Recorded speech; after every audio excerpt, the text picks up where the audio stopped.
बारामती लोकसभा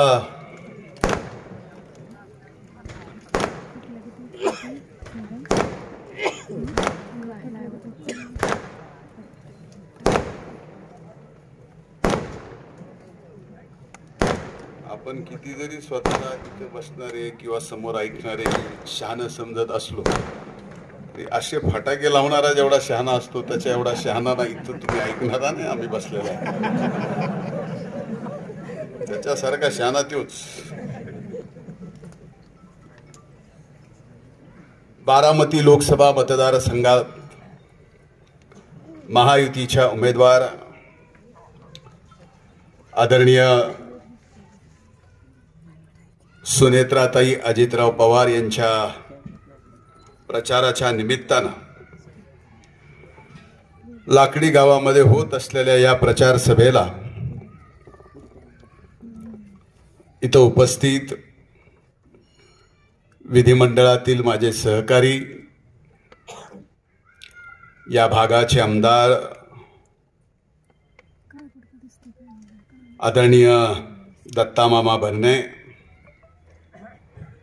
खरं तर आजच्या सभेला आवर्जून उपस्थित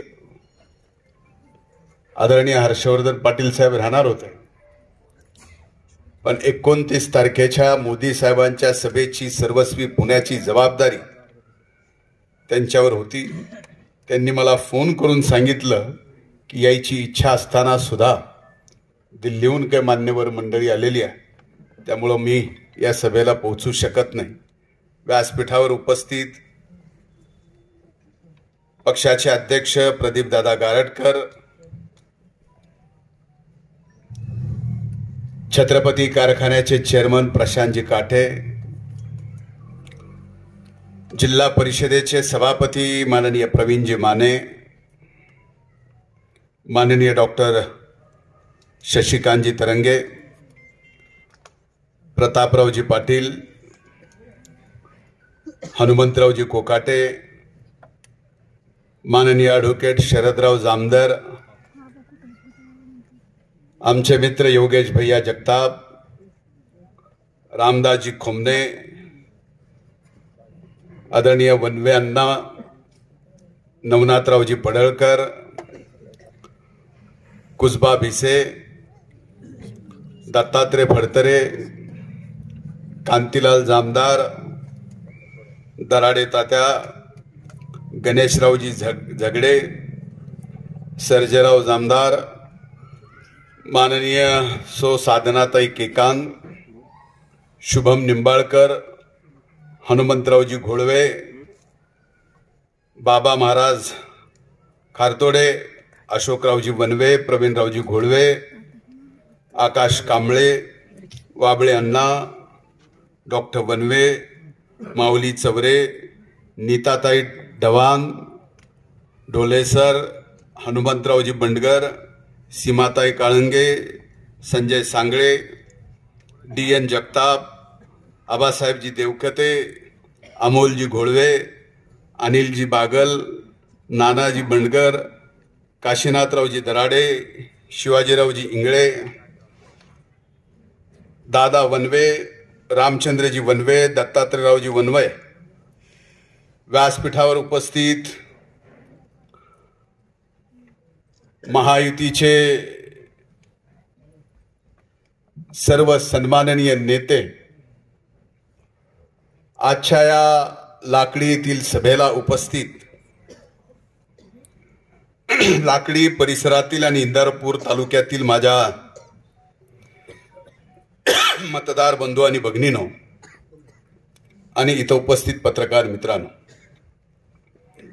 लाकडीत आल्या आल्या कळालं की आपल्याच गावातले भगवानराव दगडू वनवे यांचं दादू वनवे यांचं सभेच्या अगोदरच काही काळापूर्वी निधन झालं. मी माझ्या वतीनं या सभेच्या सुरुवातीला आपल्या सर्वांच्या वतीनं त्यांना भावपूर्व आदरांजली अर्पित करतो आणि आजच्या या सभेला मी सुरुवात करतो.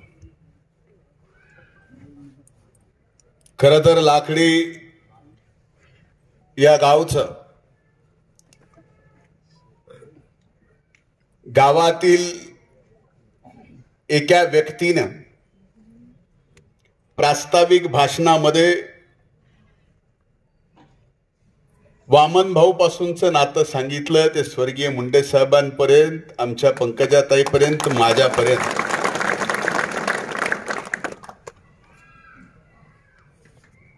नातं वेगवेगळ्या पद्धतीचं सांगितलं, पण एक नातं मात्र त्यांच्याकडूनही विसरलं. ते नातं मामा काही दिवसापुरतच आहे, पुन्हा ते नातं आमचं आणि लाकडीचं राहणार नाही. याचं कारण लाकडीत पाणी येणार आहे आणि आम्ही मात्र कायम दुष्काळात राहणार आहे.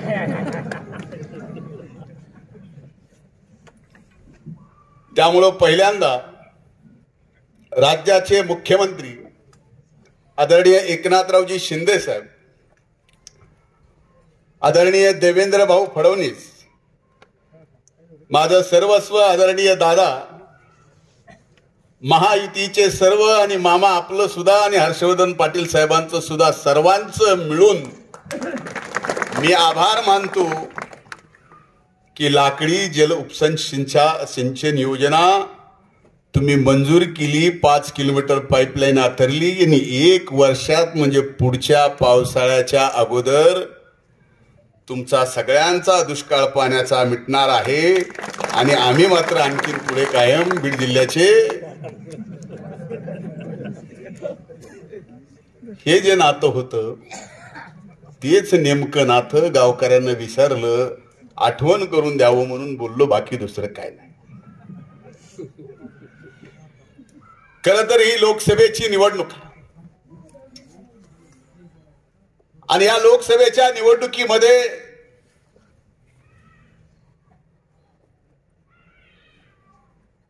नेमक्या कुठल्या प्रश्नावरती, कुठल्या मुद्द्यावरती देश कुणाच्या हातात द्यायचा याच्यावरती, आणि देश ज्याच्या हाती जाईल त्याच्या पाठीमागे आपण कोण खंबीर आपला लोकप्रतिनिधित्व देतोय ह्याच्यासाठी ही निवडणूक महत्वाची आहे.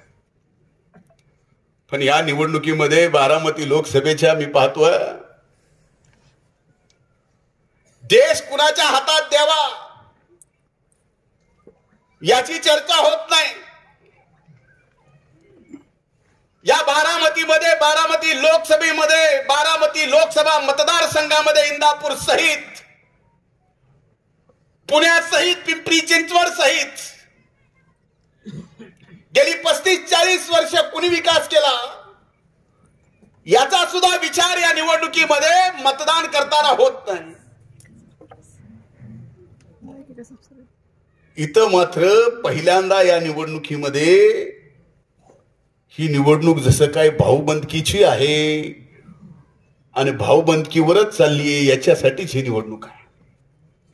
मला खरं तर प्रश्न पडला,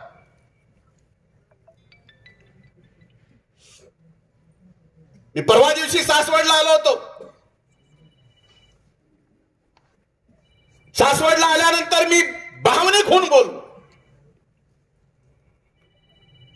कारण जर बारामती लोकसभा मतदारसंघामध्ये भावनेचंच राजकारण होत असेल, जे भावनेच्या आधारावर मत घेत आहेत फक्त त्यांनाच भावना आहेत आणि आम्हाला मात्र भावना नाहीत, आम्ही भावना शून्य आहेत, आम्ही हृदय शून्य आहेत, आम्ही संवेदना शून्य आहेत, असं जर कुणाचं मत असेल तर मला सुद्धा लाकडीतल्या माझ्या बंधू भगिनींना विचारायचं की ज्यांना आम्ही जाणता राजा आजही मानतो, ज्यांना दैवत आम्ही आजही मानतो, जे आजही आमच्यासाठी आदरणीय आहेत,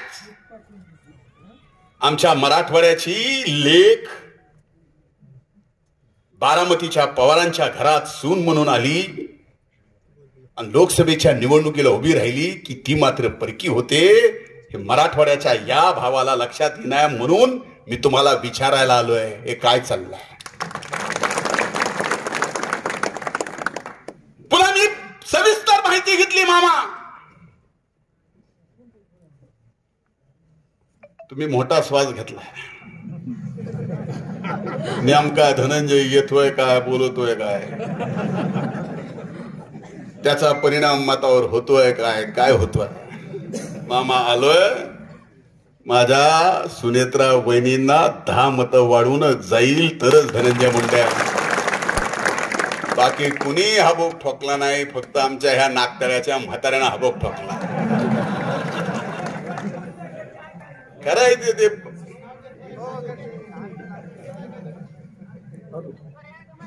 मुद्दा हाय की भलेही सुनेत्रा वहिनीचा जन्म 13 झाला असेल,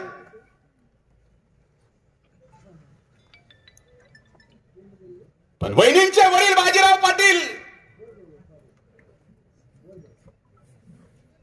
हे वडगाव निंबाळकर बारामती तालुक्यातलं, या बारामती तालुक्यातले बाजीराव पाटील दत्तक म्हणून 13 गेले. आज त्या बाजीराव पाटलांच्या पोटी पदमसिंह पाटील आणि सुनेत्रा ताई जन्मी आल्या. फक्त दत्तक म्हणून तिकडे गेल्या, पण सुरुवातीच्या लेख कुठल्या कुठल्या, आणि तीच लेख सून म्हणून आली की परकी झाली.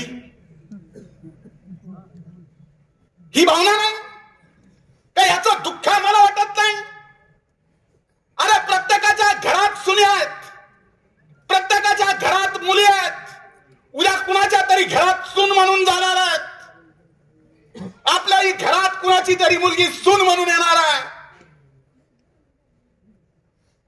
त्या आपल्या मुलीसारख्या सुनाला जर कोण फक्त निवडणूक जिंकण्यासाठी आणि भावनेसाठी परक करत असेल, तर याच्यासारखी जीवनात राजकीय वाईट वेळ कुणावरच येऊ नये जी समोर आली आहे. म्हणून ते भावनेचं राजकारण आहे, हे जाणीव करून द्यायला मी तुम्हाला आलो आहे.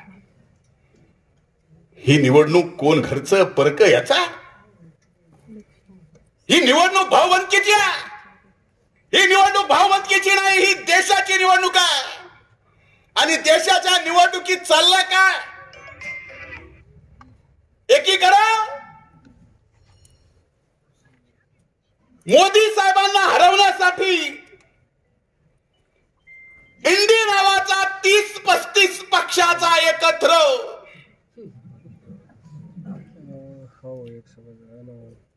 30-35 पक्ष आहेत,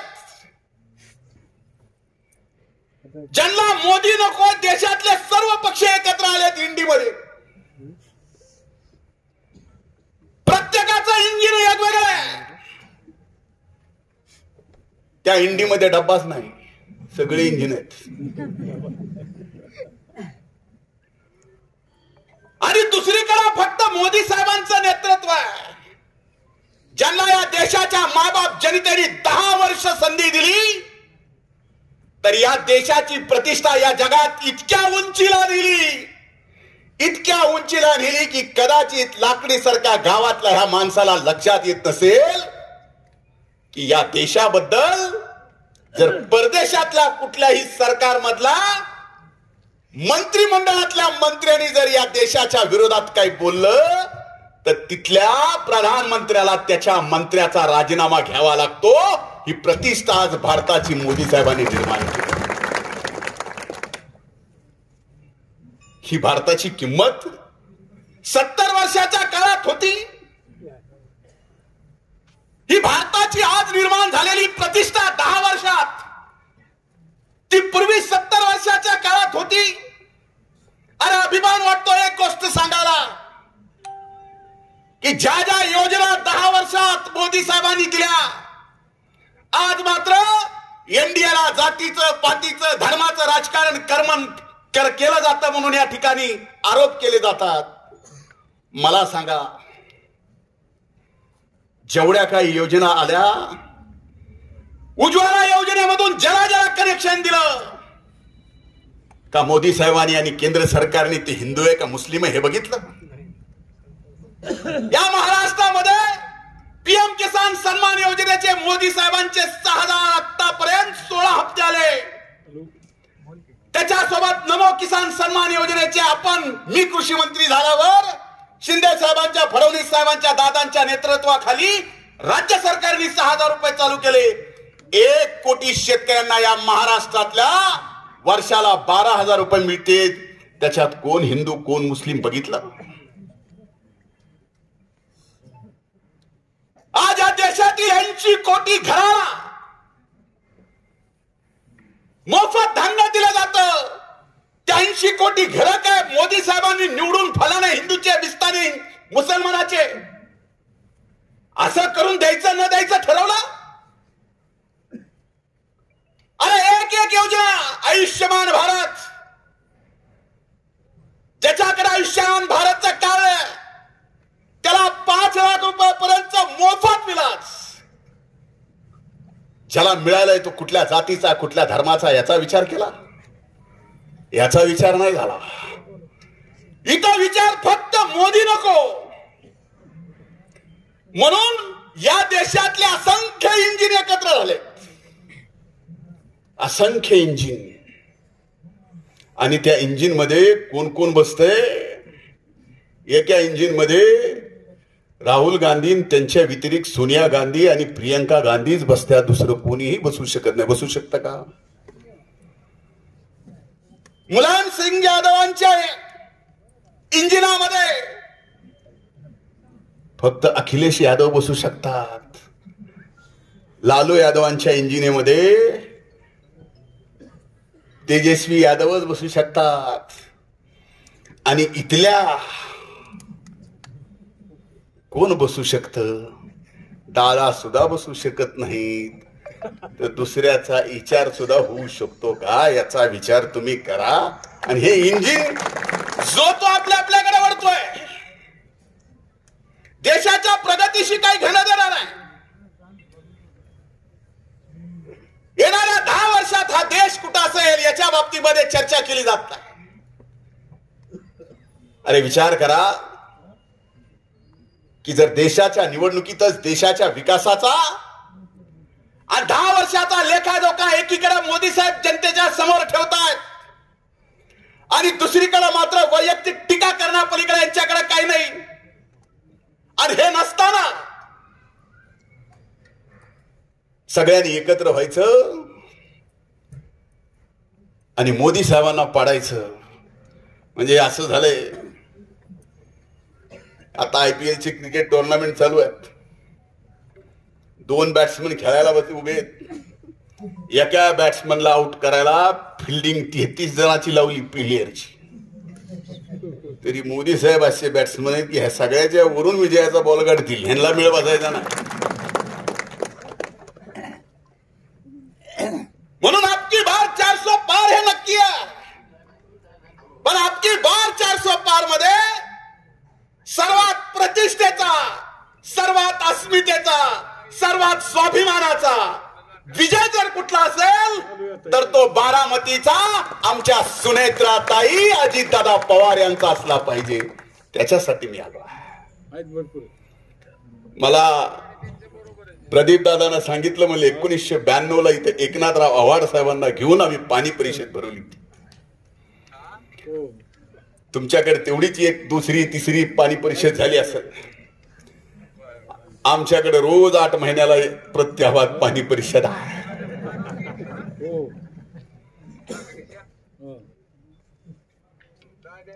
स्वर्गीय मुंडे साहेबांचं ह्या गावाचं नातं तुम्हाला आम्हाला वेगळं सांगायला नको. पंकजाताई मंत्री असताना इथं आल्या, इथला विकास बघितला. कुणी केला? मामानी केला. पण त्यांना मामा माहित नव्हता. आता जाऊन मी सांगणार आहे मामा की ताई हे मामा माझे मामा म्हणजे ताईचे सुद्धा मामा. पण एक लक्षात घ्या, ह्या निवडणुकीमध्ये चालला का आज एवढ्या प्रकारे भावनिक राजकारण मी त्यात गेलोय, सोलून सुलाकून निघालोय. आज तुमच्या समोर मी उभा आहे. तुमच्या समोर उभा असून तुमच्याशी बोलत असताना आपल्या मनावर हात ठेवून सांगा की हा धनंजय मुंडे तुमच्या लाकडीत आला आणि सुनेत्राताईंच्या प्रचारासाठी भाषण देतोय. 2 इंच तुमची छाती फुगली का नाही? फुगली का नाही? जर माझ्यासारख्या या फाटक्या माणसाला, भटक्या समाजात जन्माला 2014 ची विधानसभेची निवडणूक पडल्यानंतर राज्याच्या सार्वभौम सभागृहामध्ये विरोधी पक्ष नेते पदाची जबाबदारी जर अजितदादा पवारांनी दिली नसती तर आज तुमच्या समोर हा तुमचा 2 इंच फुगवणारा धनंजय मुंडे सुद्धा उभा राहू शकला नसता. याचा विचार या निवडणुकीत करा. हे तर कळतं. अरे आज बीडची लोकसभेची निवडणूक चालू आहे. बीडच्या लोकसभेच्या निवडणुकीत पंकजाताई उभ्या आहेत महायुतीच्या उमेदवार म्हणून. माझ्या भगिनी आहेत. कदाचित बारामतीमध्ये रोज 4 जणांना फोन दादा लावत असतील, पण पंकजाताई निवडून यावत म्हणून रोज 8 फोन अजित दादा बीडमध्ये सुद्धा राष्ट्रवादी काँग्रेस पक्षाच्या नेत्यांना लावतात. हे आम्हाला माहिती आहे. म्हणून यापूर्वी 80%, 70% हा विषय महत्वाचा नाही. महत्वाचा आहे की तुमचा कायमचा दुष्काळ ज्या महायुतीच्या सरकारमुळं, इथल्या लोकप्रतिनिधीमुळं, महायुतीच्या नेत्यांमुळं आणि दादांमुळं कायमचा मिटला. त्याच्या उपकाराची परतफेड करणारे आपण माणसं आहोत का नाहीत? उपकाराची परतफेड करणारे माणसं आहेत का तसंच ठेवायचंय? त्याच्यामुळं भावनेचं राजकारण करायचं नाही. भावनेच्या राजकारणाला बळी पडायचं नाही. मुद्दा हा आहे की कायम अजित दादांना, मी तर 14-12 पासून दादांना ओळखतोय. माझ्या अगोदर मामा ओळखत असेल इथं असंख्य. तुम्ही सांगितलं की कडबाच्या दादांनी एकत्रित इथल्या गावातल्या सांगळेच्या वडिलांनी दिवंगत एकत्र, हे काय दादांनी कष्ट नाही केलंय का? 1978 ला राज्याचे मुख्यमंत्री झाले म्हणून दादा काय सोन्याचा चमचा घेऊन या ठिकाणी आले? 78 ला मुख्यमंत्री झाल्यानंतर सुद्धा दादा दूध विकायला पुण्याला जात नव्हते. पण कायम दादानी कधीच आपल्या जीवनात राजकीय क्षेत्रामध्ये काम करत असताना, काम करत करत स्वतःची पद, प्रतिष्ठा, स्वाभिमान काही बघितलं नाही. राजकारणामध्ये मी जेवढा अनुभव घेतला, कधी आदरणीय पवार साहेबांचा थुक्का सुद्धा दादानी ओलांडला नाही. पण जे केलं ते फक्त दादानीच केलं. दादाच विलन आणि बाकी सगळं. मी अनेक गोष्टीचा साक्षीदार आहे. असू शकतो का नाही? दादाला जसं भोगावं लागलं तसं मला सुद्धा बरंच भोगावं लागलंय.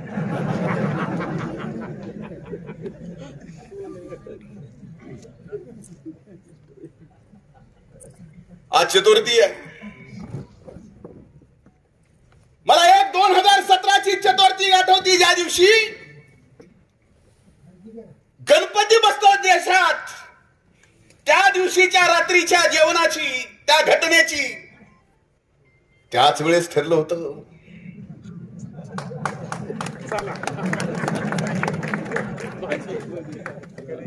दादा मतदारसंघ ठरले होते, मंत्रीपद ठरलं होतं,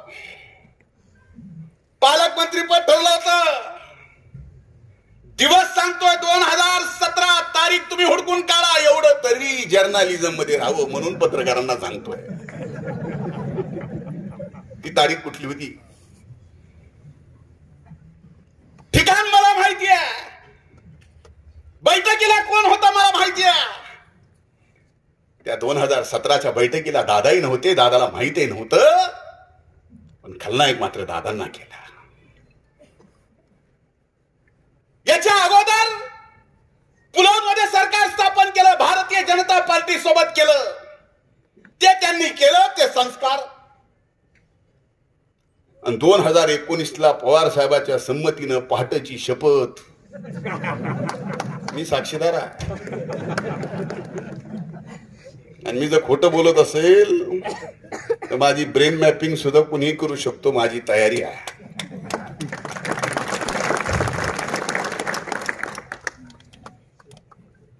संमतीनं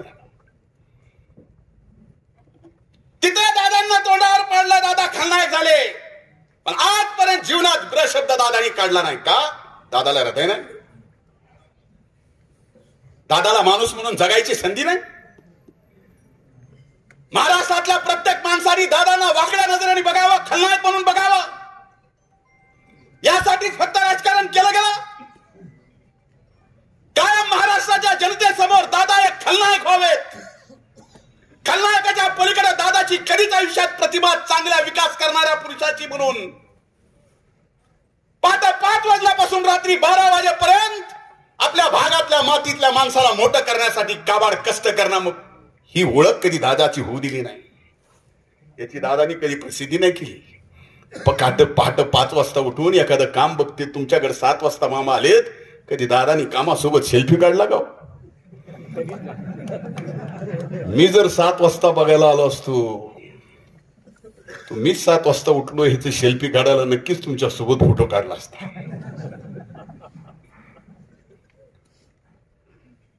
आता इथं प्रश्न हा की 2 उमेदवाराची तुलना करायची आहे. देशात 2 आघाड्या आहेत, एक एनडीए, त्याची तुलना करायची आहे. देश कुणाच्या हातात सक्षमपणे येणाऱ्या 10 वर्ष प्रगती करू शकतो. आज आर्थिक दृष्ट्या जगात 5व्या क्रमांकाचा देश कुणाच्या हातात गेल्यानंतर 3ऱ्या क्रमांकावर जाऊ शकतो. आणि देश ज्यावेळेस विकासात जगात 3ऱ्या क्रमांकावर जात असेल त्यावेळेस आपला बारामती लोकसभा मतदारसंघ त्याच्या बरोबरीनं गेला पाहिजे का माग?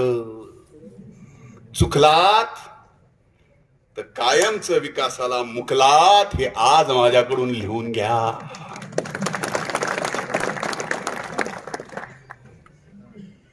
आणि तुम्ही ऐतिहासिक विजय जर दिला तर त्या ऐतिहासिक विजयातून का होईल? जसं आपल्याकडे आता उपसा सिंचन चालू आहे ना, वर्षभरात चालू होणार आहे, तसं देशाच्या मुख्य स्रोत, त्या विकासाच्या मुख्य स्रोतापासून डायरेक्ट विकासाची पाईपलाईन ही बारामती लोकसभा मतदारसंघाला जोडली जाणार आहे. आणि त्या पाईपलाईनचं नाव जसं तुमचं लकडी उपसिंचन योजना आहे तसं ती अजितदादा पवारांची असणार आहे, हे लक्षात ठेवा.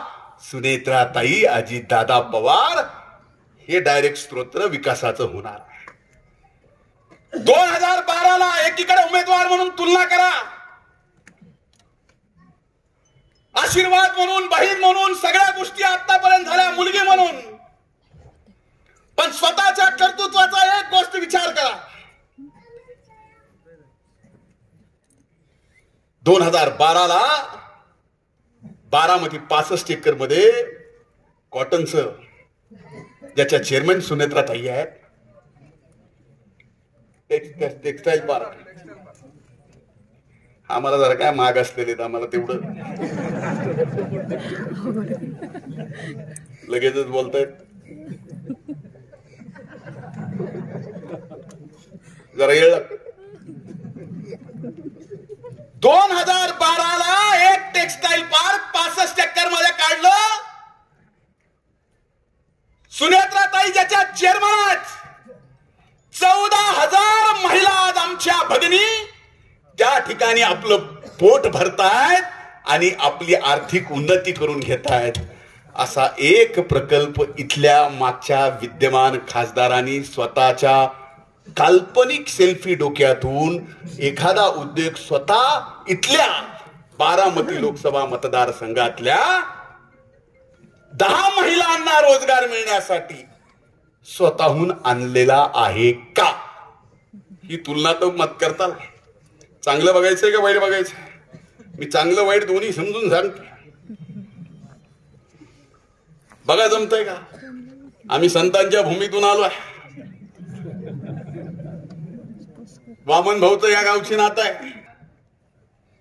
सुरुवातीच्या काळात स्वर्गीय मुंडे साहेबांसोबत सावली सरकार राहिलो. इथं अनेक जणांनी मला पाहिलंय. प्रारब्धाच्या गोष्टी ज्या घडून आहेत त्या घडल्या. पण एक सांगतो, शब्दाला जागणारा आणि दिलेला शब्द पाळणारा नेता म्हणून या महाराष्ट्रात जर कुणाची ओळख असेल तर ती फक्त अजित अनंतराव पवारांची आहे. दानत लागते. नाही तर आमच्यासारखे उतरले निवडणुकीच्या काळात म्हणले हे केलं फलानं केलं. दादानी निवडणूक असू सामान्य परिस्थिती असू, जे होतंय ते होतंय. आणि जे एकदा होतंय म्हणले की देव जरी मध्ये आला तर करून दाखवण्याची ताकद ही फक्त अजितदादा पवारांची आहे. म्हणून माझी आपल्याला हात जोडून कळकळीची विनंती आहे. ही निवडणूक, या निवडणुकीकडे संबंध देशाचं लक्ष लागलेला आणि या देशाच्या निवडणुकीकडे संबंध जगाचं लक्ष लागलेला आहे. जगाचं लक्ष याच्यासाठी लागलंय की तिसऱ्यांदा या देशाचे प्रधानमंत्री, या देशा जगातल्या सगळ्यात मोठ्या लोकशाही असणाऱ्या देशातील जनतेने तिसऱ्यांदा निवडून दिलंय हे बघण्यासाठी जग उतावळे झालंय. आणि सुनेत्राताई अजितदादा पवार ह्या बारामती लोकसभा मतदारसंघाच्या खासदार म्हणून निवडून यावात याच्यासाठी देश उघड्या डोळ्यांनी बघायला आणि कानानं तो विजय ऐकायला उतावीळ झालाय हे सांगायला मी येत आलो. म्हणून हात जोडून कळकळीची विनंती आहे. अरे असंख्य माणसं आहेत काम करणारे, ज्यांच्या कामाची पावती आहे. अनेक जणांनी कामं केली आहेत. फक्त संसदेमधून चांगले भाषण करायची आणि त्याचे पारितोषिक करायचे तर गोडाऊन भरल त्यांनी काही माझा विकास होणार नाही. मला तर किती मिळायला पाहिजे होते. मला तसं एक बी मिळालं नाही. तो विषय सोडून द्या. चांगलं भाषण करून काय चांगलं भाषण केलंच पाहिजे असं पारितोषिक नसतं. नाही तर मला मिळालं असतं विधान परिषदेमध्ये. मी काय वाईट भाषण करतो का? वाईट करतो का?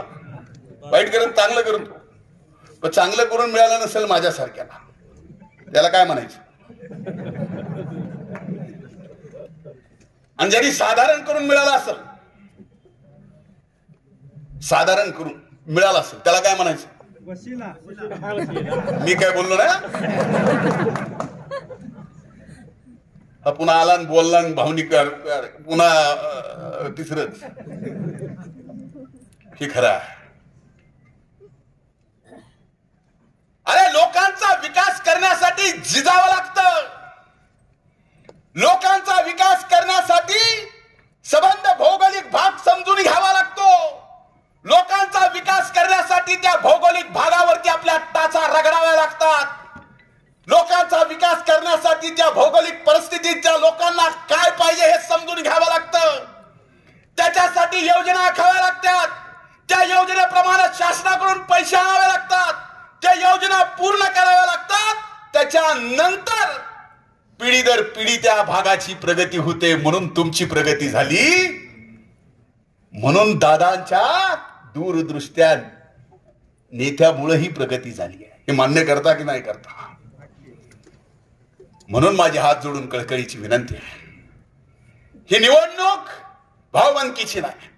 कुणी दादाला जर एकटा पाडायचा प्रयत्न करत असेल, अख्खा कुटुंब जर एकत्र येऊन त्या कुटुंबातून दादांना आणि सुनाला सुद्धा वेगळं पाडायचा प्रयत्न करत असेल, जी खऱ्या अर्थानं इथली लेक आहे, तिला जर एकटं पाडायचा प्रयत्न केला असेल तर मायबाप जनता म्हणून तुम्ही न्याय केला पाहिजे की दादा भले घराने तुम्ही बाजूला केला असेल, आम्ही तुमचं कुटुंब आहे, तुम्ही आम्हाला कुटुंबाप्रमाणे सांभाळलं, आमचा तुम्ही विकास केला.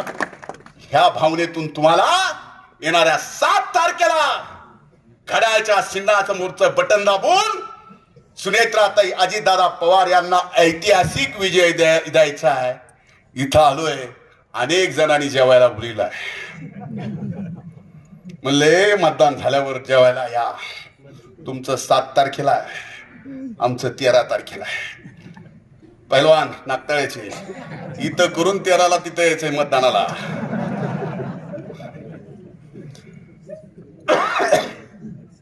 म्हणून माझी विनंती आहे, पुढच्या वेळेस येईल त्यावेळेस नक्की जेवायला येईल, दिवसभर थांबल, पण तुमच्या उपसा सिंचन मधून आलेल्या पाणी ज्याच्यातनं तुम्ही पिकवताल त्याचीच भाकर खाईल. आणि ती भाकर खाऊ घालायची असेल तर हात जोडून कळकळीची विनंती आहे, 7 तारखेला सुनेत्राताई अजितदादा पवार यांना घड्याळ चिन्हासमोरचं बटन दाबून आपल्या गावातील आणि परिसरातील या भागातील सर्व मतदार बंधू भगिनींनी एकत्र येऊन ज्यांनी कुटुंबातून बाजूला केलं त्या अजितदादाला आपलं कुटुंब म्हणून स्वीकारा. आणि आमच्या मराठवाड्यात जन्मलेल्या आणि खऱ्या अर्थानं इथल्या लेकीला आणि इथल्या सुनाला आपण आपल्या घरातलं समजा, एवढी हात जोडून कळकळीची विनंती करतो. थांबतो. धन्यवाद. जय हिंद, जय महाराष्ट्र.